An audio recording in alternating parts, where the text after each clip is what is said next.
নমস্কার, কেমন আছো সবাই? আশা করছি ভালো আছো, আমিও ভালো আছি। তো দেখো, আজ হ্যাপি রক্ষাবন্ধন, আজকে রাখি। তো দেখো, এই ছেলে মেয়ে এখন রাখি বাঁধবে, তো মেয়ে রাখি বাঁধবে ছেলেকে, তার জন্য সব রেডি করছি। আর কি বলতো, রেডি করতেছি সব, মনটা বেশি খারাপ লাগতেছে। কেন কি আমি আমার ভাইদের রাখি বাঁধতে পারতেছি না। অনেক বছর হয়ে গেছে রাখি বাঁধতে পারি না। রাখি পূর্ণিমা ভাইরা থাকে না, এখানে থাকে না, আমার কাছে দূরে থাকে, কলকাতায় থাকে ভাইরা। আর একজন তো চেন্নাই আছে, ছোট ভাই, বড় ভাই কলকাতা আছে। বেশি খারাপ লাগতেছে। রাখি যখন ছোট ছিল কিনা ভাই, আমার ভাই, তো দেখো যখন না আমার আমার বড় ভাই যখন ছোট ছিল, তো পিছনে পিছনে খালি ঘুরতো। আমি একটু কাজ করলে এদিকে ছান করবো, এদিকে করবো, আমার বড় ভাই খালি পিছনে পিছনে ঘুরবে, দিদি কখন রাখি বানবি, কখন রাখি বানবি, আমার জামা ধরে ধরে ঘুরে বেড়াইতো। আর কি কতো, অন্য লোকের যদি দেখতো রাখি বান্ধা হয়ে গেছে, দিদি তুই বানবি না, কই কাঁদতে দিত। মানে ওইসব দিন বেশি মনে পড়তেছে। তো দেখো, এখানে মেয়ের জন্য থালা রেডি করতেছি, তো ছেলেকে রাখি বাঁধবে। ভাই বেশি জলদি জলদি করতেছে, দিদি লেট হয়ে গেল, দিদি লেট হয়ে গেল। তাই মেয়ের জন্য থালা রেডি করে দিচ্ছি। তাই রেডি করতে করতে একটা কথা মনে পড়ে গেল, তোমাদের সঙ্গে শেয়ার করি তাহলে কথাটা। মানে আমার মনের চিন্তা ভাবনা, এটা আমার মনের ভাবনা আর কি। ভাই বোন যারা কাছাকাছি আছো, আজকের দিনটা এনজয় করো। কেন কি রাখি ফিরে দিন আবার একসঙ্গে থাকবা কি না থাকবা, দূরে চলে যাবা পড়ার জন্য, হয়তো বোনের বিয়ে হয়ে যাবে, দূরে থাকবে। তার জন্য আজকের দিনটা এনজয় করো। কেননা ভাইয়ের কর্তব্য বোনকে স্পেশাল ফিল করানো কর্তব্য। এইসব দিন যখন ভাই বোন দূরে থাকবে, তখন পুরনো দিনের কথা মনে করে 1 মিনিটের জন্য হলেও তো মুখে হাসি এনে দেবে না? তো মুখে হাসিটা এনে দেবে, সেই মুখের হাসিটা নিয়ে ওই 1 মিনিটের হাসিতে দেখো পুরোটা দিন কিন্তু কেটে যাবে, রক্ষাবন্ধন পুরো সফল হয়ে যাবে। কিন্তু মানে আমি হাই, তো দেখো এখানে আমার মেয়ে এই যে রাখি বাঁধতেছে ওর ভাইকে, আমার ছেলেকে। এই যে গিফট এনে দিয়েছে, ফ্রক, লং ফ্রক এনে দিয়েছে দিদির জন্য, মানে আমি কিনে দিছি আর কি।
দাও দিদি, নমস্কার দাও সন্দীপ।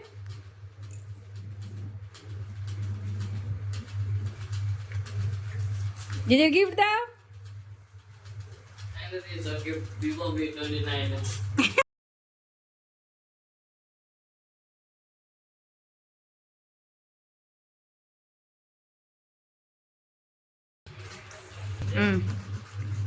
দেখো এখানে ওর ভাই আর দিদিরা রাখি বাঁধতেছে, ওরা প্রতি বছর ওরকমই করে। ওর দিদি ভাইরে বাঁধে, ভাই এবার দিদিরে বাঁধে। কি করবে, দিদিরও বাঁধতে ইচ্ছা করে রাখি, তার জন্য ভাই বাঁধতে দেয়। আমার ভাইও আমারে বাঁধতে দিত রাখি।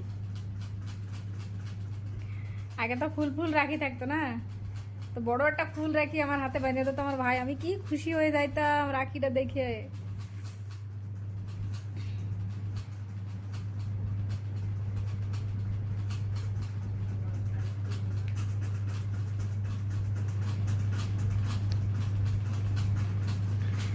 যার ভাই আজকে কাছে আছে তার কত মনে খুশি, যার দিদি আছে আজকে কাছে কি বোন আছে তার মনে কত খুশি।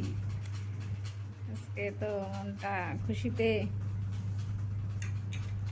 এই দিনটার জন্য কত লোক অপেক্ষা করে বসে থাকে, কবে রাখি পূর্ণিমা আসবে, কবে রাখি পূর্ণিমা আসবে ভাই। তো আজকের ব্লগটা এখানেই শেষ করলাম। সবাই ভালো থাকবা, সুস্থ থাকবা, সাবধানে থাকবা, আর সবাই রক্ষাবন্ধনে এনজয় করো, খুশি থাকো, হ্যাপি রাখি। তো ভালো যদি লাগে লাইক শেয়ার কমেন্ট করবা। আমি বলি না বলে কিন্তু তোমরা কমেন্ট করো না, কমেন্ট প্লিজ কমেন্ট করো।